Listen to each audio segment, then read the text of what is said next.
If you ever wanted to see the complete disconnect between the leftist elites and reality, if you ever wanted to see the dangerous and idiotic ignorance of the leftist elites, you only have to contrast a few events over the past few days. At the gay and lesbian Mardi Gras in Sydney, people who would be thrown off the nearest rooftop by the anti-gay Islamist extremists of Hamas idiotically promoted its anti-Israeli cause.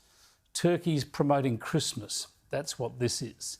And some of the virtue signallers at the Oscars today, including Aussie actor Guy Pearce, wore Free Palestine badges, urging freedom for a country that's never existed, making arguments that can only provide propaganda support to the terrorist groups who launched a bloodthirsty invasion into Israel 17 months ago.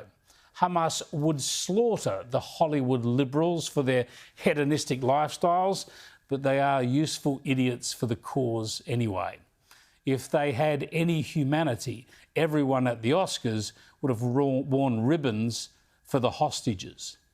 Because also in the past few days, we've heard from a hostage, an Israeli freed last month after almost 500 days in a living hell in the hands of Hamas in Gaza.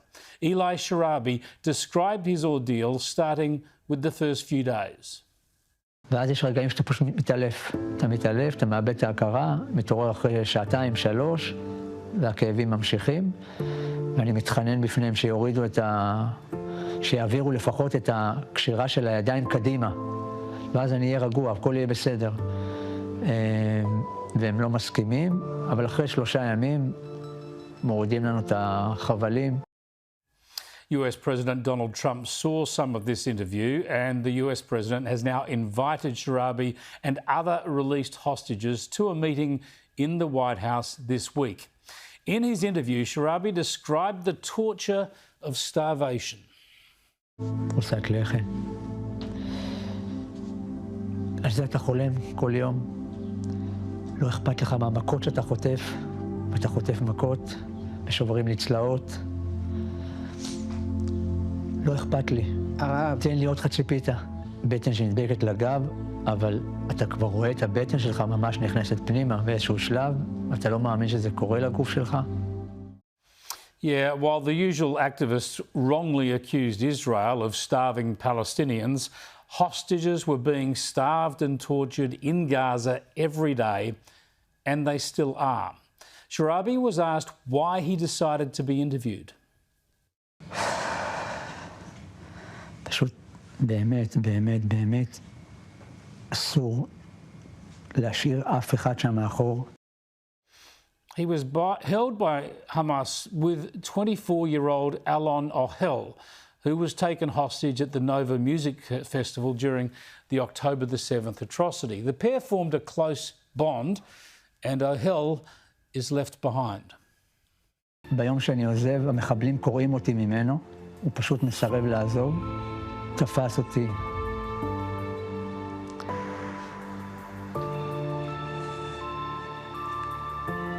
רגע מאוד קשה. הוא אמר משהו?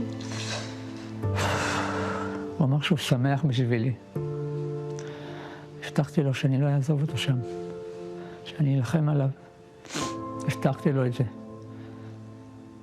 אמרתי לו שזה עניין של ימים. ממש. אז בעצם בשבילו אתה פה. לגמרי, לגמרי. בשבילו עוד חטופים אחרים. Imagine the trauma, eh? Hamas still holds more than 50 hostages.